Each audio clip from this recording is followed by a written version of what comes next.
BTS के तमाम जो मेंबर्स हैं ये सारे युवा हैं, बहुत यंग लोग हैं। लेकिन सोचिए इन्हें अपने देश पर, अपनी भाषा पर, अपनी संस्कृति पर कितना गर्व है। और आज ये अपनी कला के दम पर, अपने संगीत के दम पर कितने शक्तिशाली हो गए कि इन्हें व्हाइट हाउस में आने के लिए अमेरिका के राष्ट्रपति जो बाइडेन ने इनवाइट किया है और वो व्हाइट हाउस में जो बाइडेन से मिलने के लिए गए हैं। के पॉप दक्षिण कोरिया की एक म्यूजिक इंडस्ट्री है जिसका मतलब होता है कोरियन पॉप म्यूजिक। पॉप का अर्थ होता है पॉपुलर कल्चर, यानी ऐसी संस्कृति जिसकी लोकप्रियता बहुत ज्यादा है।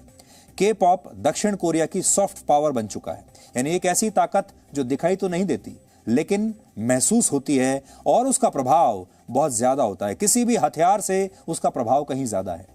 के पॉप की बदौलत दक्षिण कोरिया की संस्कृति दुनिया के कोने कोने तक पहुंच रही है और के पॉप स्टार्स इस संस्कृति के सबसे बड़े ग्लोबल ब्रांड एम्बेसडर्स बन गए हैं।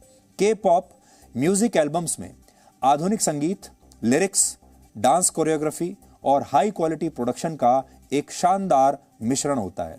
के पॉप पिछले 20 वर्षों से अस्तित्व में है, लेकिन इसे असली लोकप्रियता 2009 से मिलनी शुरू हुई जब दक्षिण कोरिया के वंडर गर्ल्स नाम के एक ग्रुप ने अपना पहला म्यूजिक वीडियो, जिसका नाम था नोबडी, इसे लॉन्च किया था। और तब से लेकर अब तक दक्षिण कोरिया का के पॉप म्यूजिक हजारों करोड़ रुपए का उद्योग बन चुका है।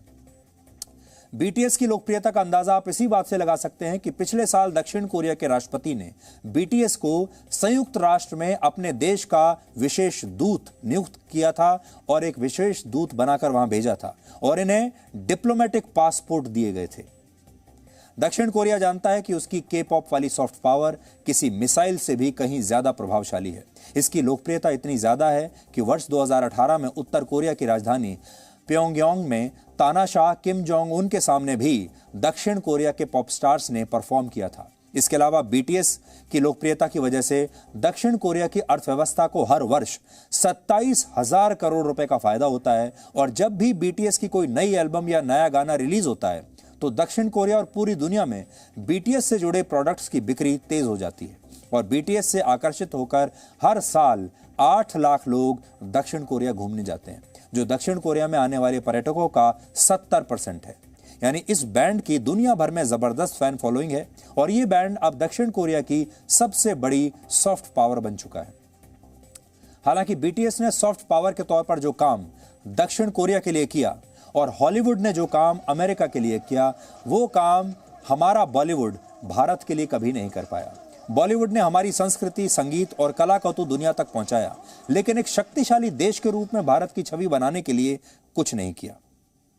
बॉलीवुड के अलावा आज हमारे देश के पास आयुर्वेद है, योग है, गांधी जी का अहिंसा का मंत्र है, हमारे देश में अध्यात्म है, हिंदू धर्म है और बौद्ध धर्म भी भारत की एक बहुत बड़ी सॉफ्ट पावर बन सकते हैं। और बड़ी बड़ी अंतर्राष्ट्रीय कंपनियों ने अब आयुर्वेदिक प्रोडक्ट्स बनाने शुरू कर दिए हैं।